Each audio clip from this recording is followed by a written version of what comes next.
I've broken multiple company sales records and I've sold over $1 million in sales. And the biggest thing that stopped me from breaking sales records, and the biggest thing that I see most people do on their sales calls that stops them from closing more deals, making more money, signing more clients, all that good stuff, is just not being able to properly identify, amplify, and consequence stack people's pain points. This is one of the most underrated part and one of the most underutilized part on most people's sales calls, because they focus on objection handling. They focus on all of the flashy stuff. But if you're not able to properly extrapolate pain points, if you're not able to show people what happens if they don't solve their pain points, then that is basically where you're going to lose your sales call. That is basically when you're going to lose the deal. So it doesn't matter how good your offer is, how good your product is. If we're not able to show people that they need our product or service, then you can be going to 45-minute, 60-minute long sales calls, and you're still going to be hearing, I need to think about this, or this is too expensive, or all of the 20 other objections a prospect might throw at you. The biggest hack to making sure you're not receiving a ton of objections on the sales call, at the later part of the sales call, is just making sure your discovery is spot on. So what I'm going to do is I'm going to play a recording of one of my setting calls. This is not a closing call, this is a setting call, because I was like, you know what, my calendar's looking pretty empty, so let me actually pick up the phone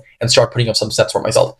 I will show a recording of my setting call where I'm going through the entire qualification and identification process as well. And you're going to be able to see exactly what kind of questions I ask to identify pain points, to amplify those pain points, and show the prospect the exact consequences of exactly what happens if they don't solve this problem. So they're going to be approaching their closing call and the sales call with a solution mindset, because they've already understood exactly what their problem is and the fact that they need to solve this as soon as possible. Also, just to give you some context, I am currently closing for a roofing business. So multiple times during the setting call, you're going to hear me mention the word jobs to the prospect, which is basically the roofing lingo for leads. And this prospect is essentially not getting a lot of jobs at this moment, which is why he's looking to get some help from our company. So I'm going to play the recording right now so you can see exactly how I identify pain point, amplify them, and add the consequences to not solving them. No activity on that account, like no reviews, no, just the traffic through there. Even if I get just 5 roofs for this summer, I'd be extremely happy. Mm-hmm. I'd love to do more, and I could do more, but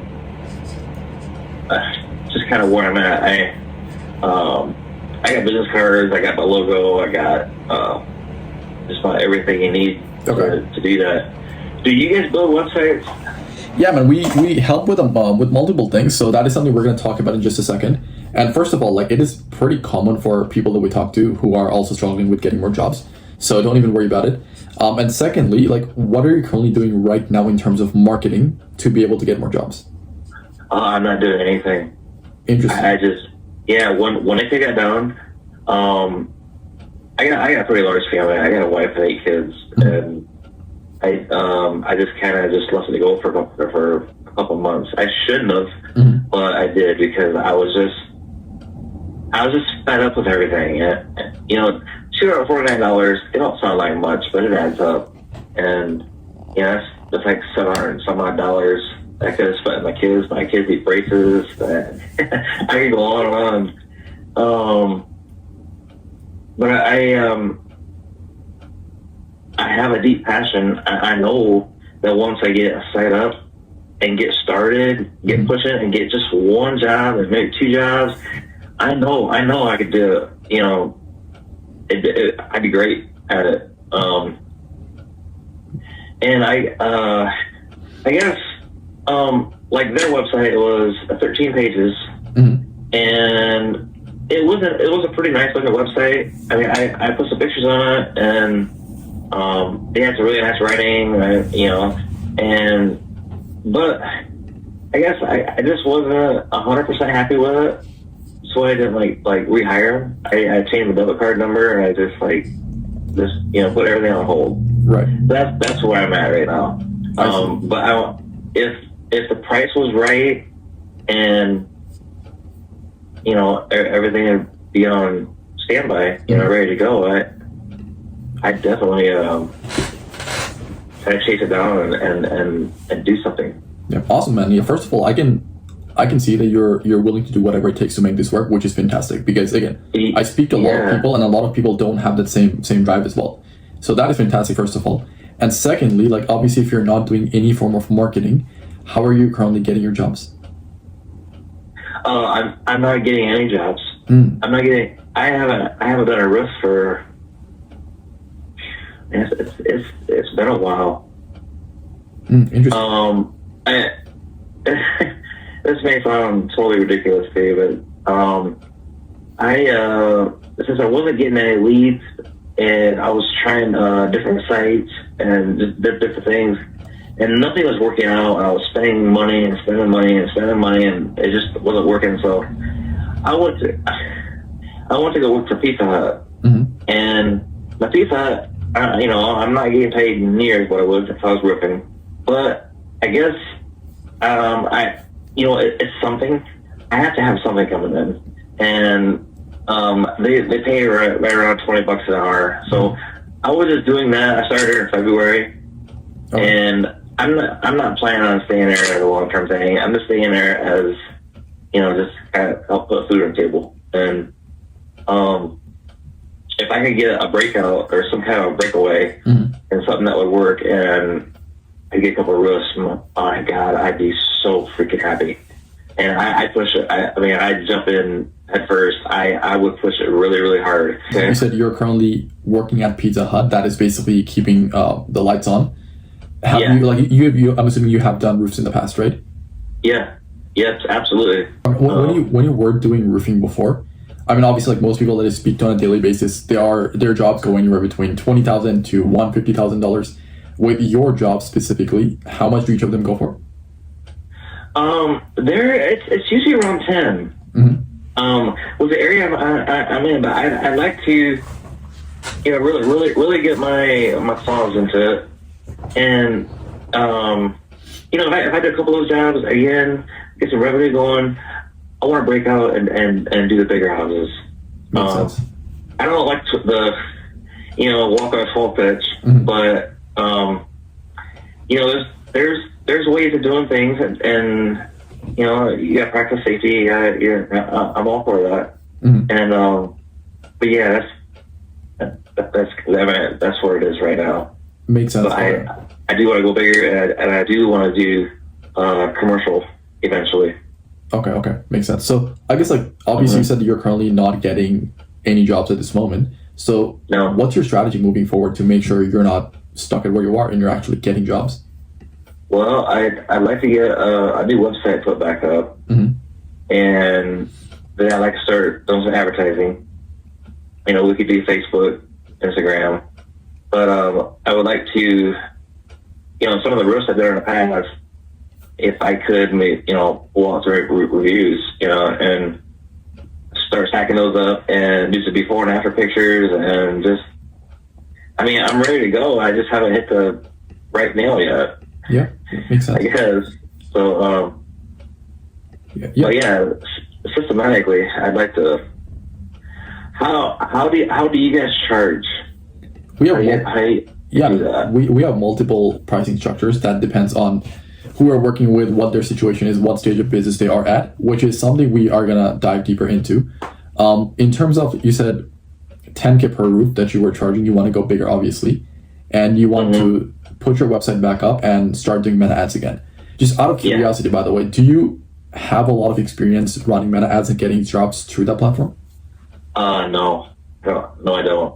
Okay. I was using Networks Pros for a while, and I actually did get some jobs through there.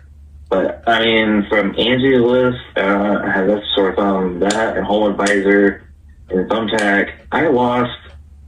I put probably about 10 grand into, especially like Home Advisor. That was like a $4,500 deal. They were sending me a lot of jobs, but there was nothing happening. They wasn't like prominent, ready to go. Needing a roof. I go out there and I give a price, and I go, this place give a price, go that, and I never heard anything back. And it just I don't know, pissed me off. And I lost about 10 grand. Wow. So that's why I just kind of hung it up for a little bit, because I want to say strategize, but I want to hit it from a different angle this time. Okay. And it's something that's going to have some, windfall. So, no, 100%. Yeah. Obviously, like if Angie's List and all of these other platforms aren't working, then meta ads it's pretty much the way to go. Now, you said that you don't have a lot of experience doing that. So I guess what happens if, let's say, you're running ads and it doesn't work out and you're just burning your money? You mean as far as doing ads? Yeah. I don't know. I have to get creative. Okay. I live in Fort Wayne, and there's close to 300,000 people that live in the Fort Wayne area, and I want to branch out to like a 50-mile radius around Fort Wayne, and so I'd be hitting other smaller cities and towns, lake houses, condos. It's a lot of that is just getting your name out there. Yep. And people get to see your name, and if they see it over, pretty soon it becomes a household name, and that's what I want to do. Because like most people that I speak to on a daily basis, they usually have some sort of like capital set aside to invest into getting more jobs and doing marketing and stuff like that. Just so I can point you in the right direction, what kind of capital do you currently have set aside?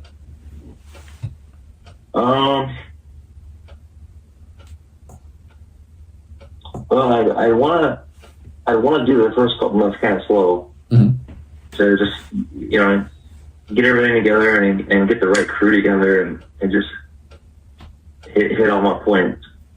I guess I don't know. I don't really thought about that. Okay. Yeah, like most people, again, with most companies that we work with, they usually have anywhere between, let's say, 2 to 10,000 or 10 to 20,000 or even 20 to 50,000 set aside. Obviously, the strategies and results vary depending on which bucket they fall under. But which one of those three would you say is relevant to your case? I would say the first one. 2 to 10.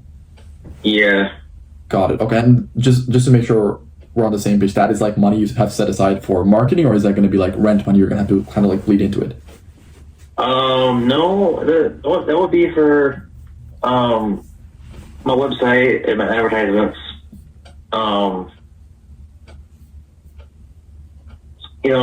Like I said, I can start out with, let's just say $500. Start with $500 and just get it moving. And as it's moving along, I'm following it and I keep adding money.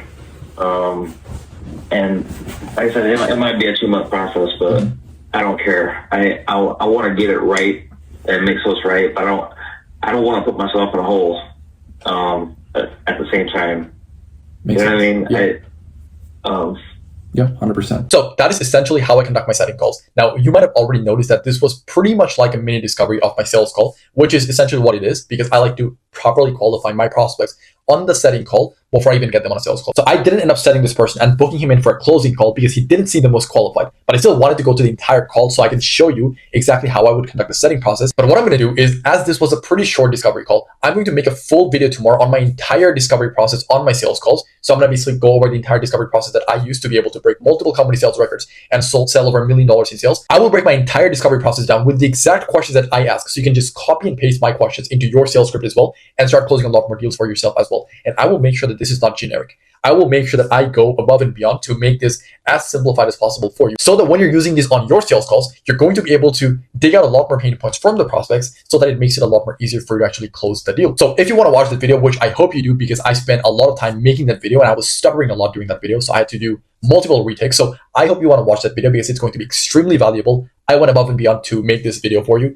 in terms of going through the entire discovery process. So if you want to watch that video and you're not already subscribed, scroll down and click on the subscribe button. If you are already subscribed, then make sure you turn on your notifications, or however YouTube works, to make sure that whenever I drop that video, you are going to be notified. So yeah, with that being said, I will see you tomorrow for that video.